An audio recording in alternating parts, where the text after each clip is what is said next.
Ustadz, saya mau tanya, saya meminjamkan uang kepada si Fulan, tapi sampai saat ini si Fulan tidak ada keinginan mengembalikan uang tersebut. Wah, ini zolim nih Pak, zolim ini. Dan akhirnya saya mengikhlaskan. Ini mah bukan mengikhlaskan, atau terpaksa ikhlas namanya.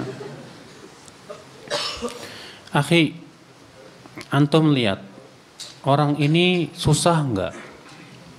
Kalau memang dia susah, udahlah maafin aja, ikhlaskan. Semoga Allah maafkan antum. Tapi kalau orang ini kebiasaannya buruk, suka enggak mau bayar utang, kasihan ini orang nanti di hari kiamat gimana nasibnya. Lebih baik antum kasih pelajaran dia, ya, untuk antum terus minta lagi dan ingatkan lagi, ya. Tapi kalau misalnya antum mau mengikhlaskan juga, ya alhamdulillah, ya.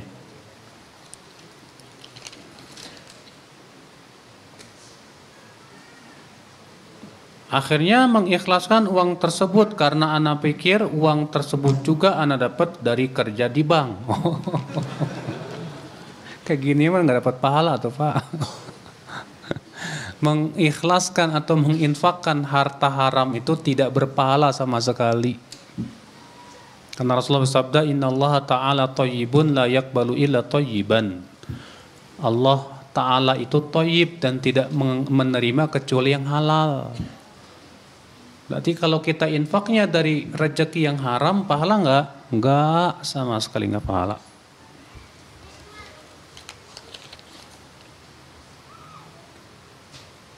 Mana yang lebih utama? Berinfak, sedekah, atau meminjamkan uang dengan meringankan hutang orang lain? Besar mana pahalanya? Tergantung kondisinya. Kan tadi sudah saya sebutin tadi Pak, 8 keadaan yang membuat pahala itu, ya. Di antaranya apa? Tergantung kondisinya. Ada orang susah banget hidupnya, ngutang. Biasanya orang ngutang itu biasanya karena butuh, ya nggak Pak? Kita tahu ini orang butuh banget, akhirnya dia berhutang. Dah, saya hutangkan. Bisa jadi lebih besar loh Pak, dengan niat nanti kalau dia datang lagi saya mau ulur. Pas dia datang mau bayar utang, mau bilang, Pak, saya belum bisa bayar, gampang, setahun lagi. Pas tahun depan belum bisa bayar juga, gampang, setahun lagi. Pas dia datang mau bayar utang, ini Pak, buat kamu. Masya Allah, ini berkali-kali lipat Pak pahalanya, luar biasa ini. Masya Allah.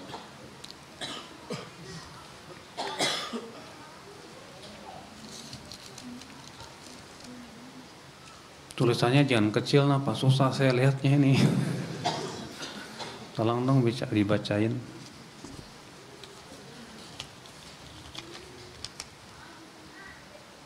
Saat saya pernah baca hadis riwayat Muslim tentang bersiap-siap ke masjid untuk sholat Jumat, dan di dalamnya disebutkan bahwa tidak boleh naik kendaraan. Sedangkan dalam hadis riwayat yang Ad-Darimi derajatnya hasan tidak menyebutkan bahwa tidak boleh menggunakan kendaraan. Bagaimana yang benar?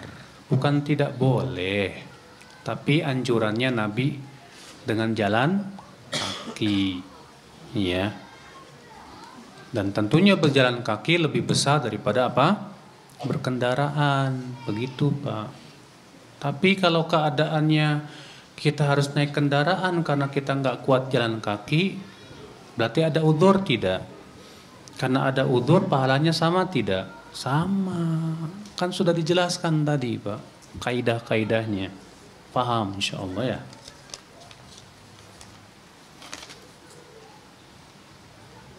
Apabila kita melaksanakan safar dengan berumroh, apakah kita tetap melaksanakan sholat sunnah rawatib? Mengingat sholat di Mekah dan Madinah pahalanya besar, atau kita sholat layaknya bersafar, tidak harus sholat sunnah rawatib?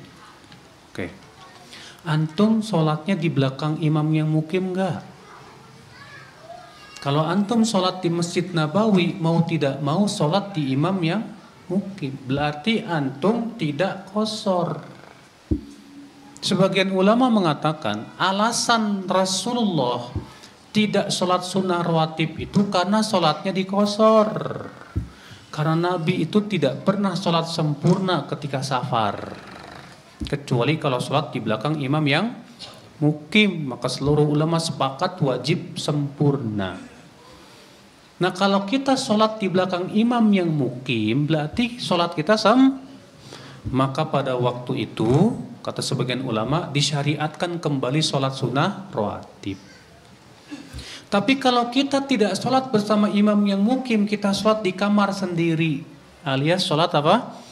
Qashar, maka tidak disyariatkan sholat sunnah rawatib. Mana yang lebih besar Ustadz? Saya qashar atau saya sholat bersama imam yang mukim? Tentu lebih besar pahalanya kata Syekh Utsaimin sholat berjamaah. Iya, sholat berjamaah. Dahulu Nabi Pak ketika haji wada, Nabi jadi imam, maka beliau mengqashar dan tidak sholat rawatib. Jadi selama Nabi di Mekah itu tidak pernah sholat sunnah rawatib, enggak. Karena apa? Karena beliau qashar sampai pulang ke kota Madinah. Maka kalau memang antum keadaannya seperti itu, bisa. Misalnya karena Masjid Haramnya, hotelnya jauh banget dari Masjidil Haram, mau naik mobil atau susah lah, ya udah sholat di hotel, ya udah qashar aja. Loh kan Pak Ustadz, ya di sholat di Mekah kan dapat 100.000, betul. Tapi kesesuaian dengan sunnah lebih utama. Nabi mengatakan kepada para sahabat, rumah kalian lebih baik buat kalian tuh di mana? Di Masjid Nabawi kan? Dan Masjid Nabawi pahalanya tahu sendiri Pak. Ya.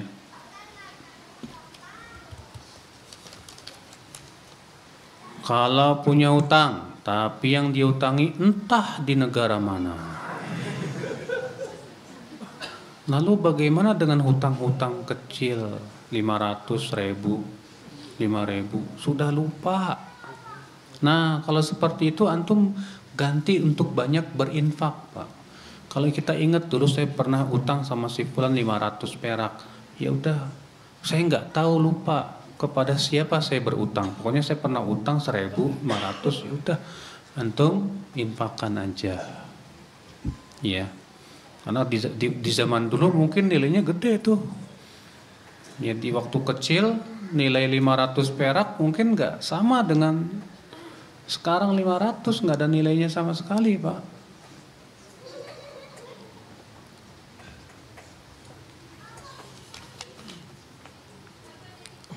Ana sudah ingin menikah untuk melengkapi setengah ibadah ana kepada Allah Ta'ala. Tetapi orang tua ana menginginkan ana untuk menyelesaikan kuliah dulu. Sedangkan ana insya Allah sudah siap segalanya, hanya ridho orang tua belum ada. Apa yang harus ana perbuat? Yang antum harus perbuat, antum harus merayu terus orang tua antum. Iya, rayu. Berbagai macam cara. Pahamkan tentang keutamaan orang tua yang menyelamatkan anaknya dari apa?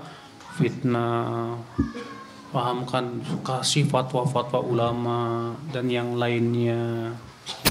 Tapi kalau ternyata orang tua tetap kekeh dan antum takut jatuh kepada zina, udah nikah aja. Karena laki-laki tidak harus ada izin orang tua. Kalau laki-laki Pak, tidak syarat harus izin orang tua. Karena laki-laki bisa menikahkan dirinya sendiri. Ya, daripada antum jatuh kepada zina, ya sudah, bismillah. Tahu-tahu pulang ke rumah, Pak, saya sudah menikah. Waduh, iya daripada saya berzina, Pak. Ya, saya takut sama Allah, Pak. Ya.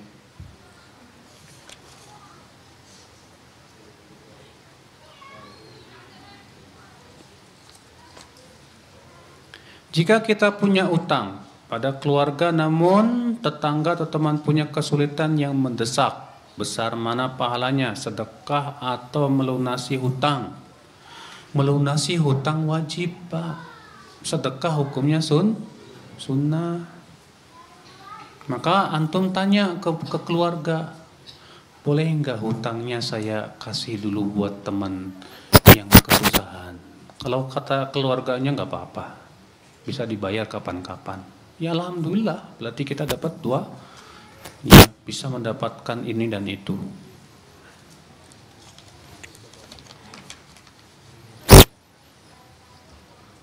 Pahala seperti apakah bagi orang yang melaksanakan puasa Daud? Nabi Shallallahu Alaihi Wasallam bersabda, "Afdalus siyam siyamu Daud."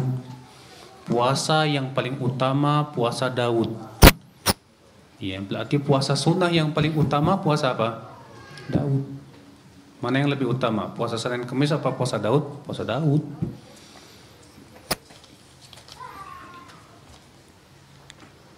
Lebih baik manakah sholat witir sebelum tidur atau di sepertiga malam? Sholat witir yang paling utama itu di akhir malam.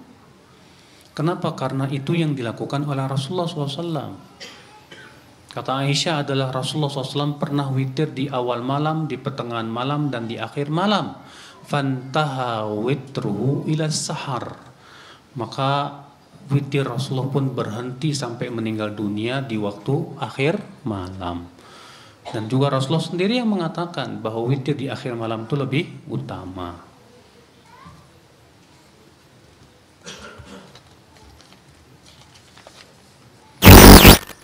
Bagaimana menyikapi pujian-pujian orang yang tentang kita yang dilihat oleh mata mereka bahwa kita adalah orang yang soleh, Ustadz? Tapi dengan rahmat Allah, Allah menutupi aib kita sehingga orang lain tidak mengetahui masa lalu kita seperti apa. Mohon nasihatnya. Kalau kita dipuji, segera kita ingat bahwa semua ini berasal dari Allah. Allah yang ngasih. Jadi Allah yang berhak di mana? Dipuji. Saya nggak berhak dipuji kalau bukan karena Allah ngasih saya hidayah. Saya nggak bisa seperti ini. Maka kembalikan pujian kepada Allah. Minta kepada Allah, ya Allah berikan saya keikhlasan, ya, dan berikan saya kekuatan untuk terus istiqomah.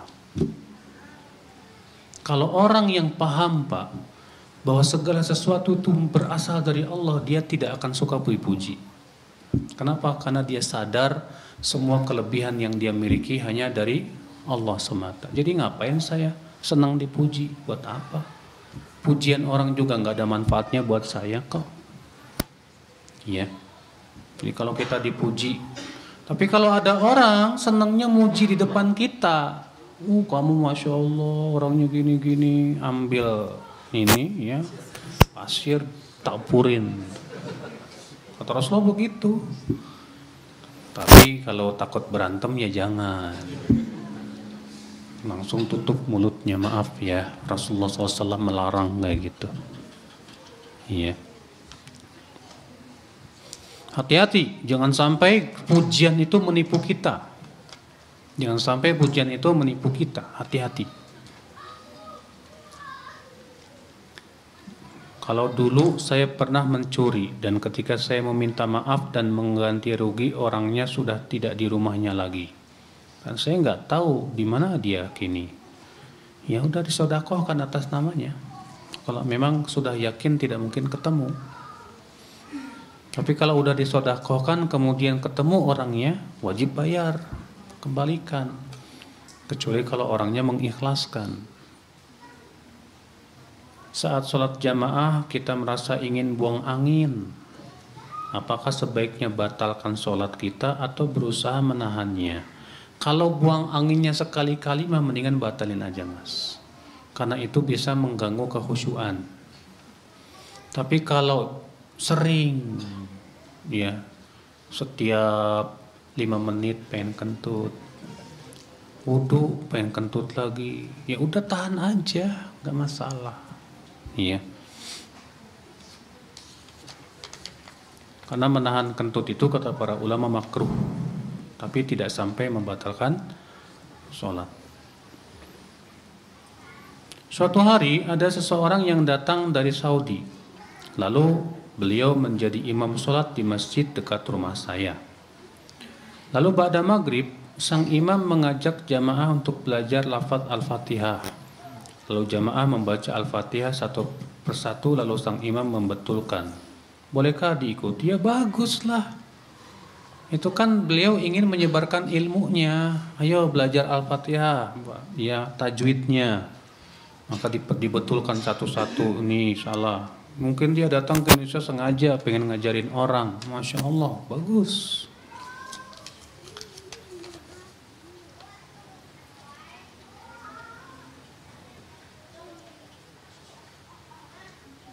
Afwan, tadi Ustadz berkata bahwa sholat rawatib lebih besar pahalanya dari sholat fardu. Hah? Iya tadi. Oh, itu namanya sabqul lisan. Yang ada di otak beda dengan yang ada di mana? Di lisan. Tentu harus diluruskan. Yang benar apa? Sholat fardu lebih utama daripada sholat sunnah rawatib. Bagaimana ketentuan dalam menyampaikan ilmu padahal kita belum mampu melaksanakannya dengan baik? Misalnya saya belum bisa istiqomah dalam sholat malam, tapi saya sering menganjurkan teman-teman saya untuk sholat malam. Sambil kita usahakan dong. Ya sambil kita sampaikan, sambil kita usahakan. Jangan sampai udah kita nggak sholat malam, udah gitu menyembunyikan ilmu, dapat 2 dosa sekaligus, kan nggak bagus. Ya, maka kita sampaikan aja sambil kita berusaha semaksimal mungkin untuk bisa kita laksanakan. Ya.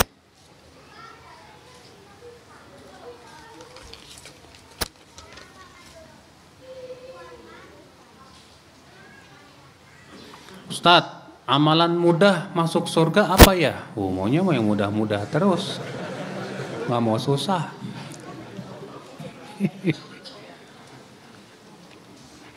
Iya Pak, mentauhidkan Allah itu mudah Pak, insya Allah. Mentauhidkan Allah, menjauhkan apa? Kesyirikan. Di mana antum jauhkan semua macam kesyirikan dan hanya mentauhidkan Allah saja. Tidak beribadah kecuali hanya kepada, mudah insya Allah. Iya. Itu amalan yang sangat besar insya Allah. Apalagi yang mudah, zikir. Zikir mudah kan? Siapa di antara antum yang nggak bisa baca subhanallah? Cuma subhanallah aja kok, 1 detik aja. Subhanallah, alhamdulillah, la ilaha illallah, Allahu akbar. Mudah kan? Mudah. Pahalanya gede tidak?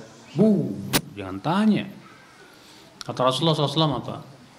Ala ukhbirukum bi afdali a'malikum wa azkaha inda malikikum. Maukah aku beritahu kepada kamu amalan yang paling utama dan paling suci di sisi Rabb kalian? Ya. Dan lebih baik daripada kamu berinfak dengan dinar dan dirham. Dan bahkan lebih baik daripada kamu berperang di medan perang.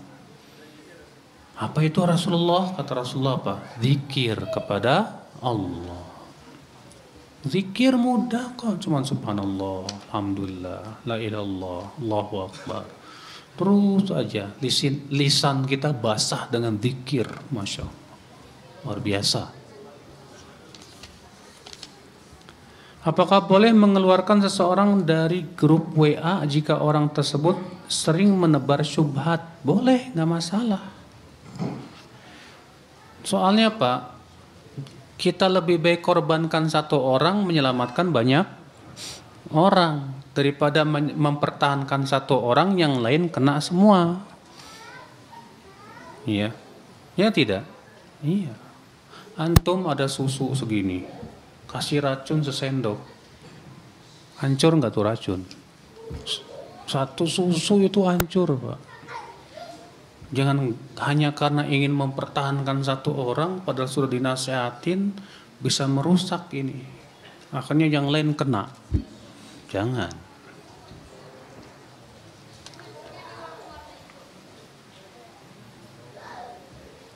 Mana yang lebih utama? Sholat witir 1 rakaat yang panjang atau 3 rakaat yang ringkas?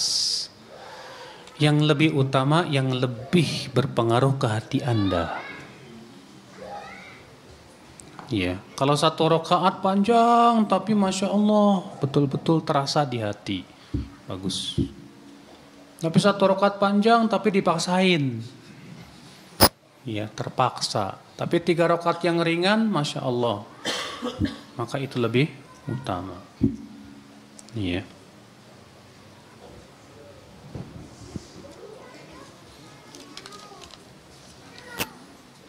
Tanda ilmu kita berkah yang didapati dari kajian itu, contohnya bagaimana Ustadz? Tanda ilmu kita yang berkah itu yang pertama, yang betul-betul mempengaruhi hati kita. Yang kedua, menjelma menjadi beramal soleh. Itu berarti itu ilmu berkah, Pak.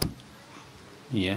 Tapi kalau ilmu cuman didengerin doang, setelah pulang majlis taklim udah hilang sama sekali, boro-boro diamalin, tidak ada pengaruhnya dalam hidup kita juga, maka ini kurang berkah, ya, kurang bermanfaat ilmu tersebut untuk diri kita.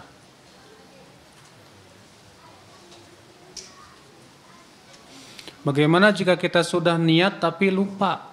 Jadi tidak mengusahakan merealisasikan niat tersebut, bagaimana? Ya, orang lupa mah ya dimaafin atau Pak. Ya, kalau misalnya dia lupa, ya padahal dia sudah niat, lupa, ya sudah tetap dapat pahala. Tapi pahalanya satu niat yang sempurna, satu kebaikan yang sempurna.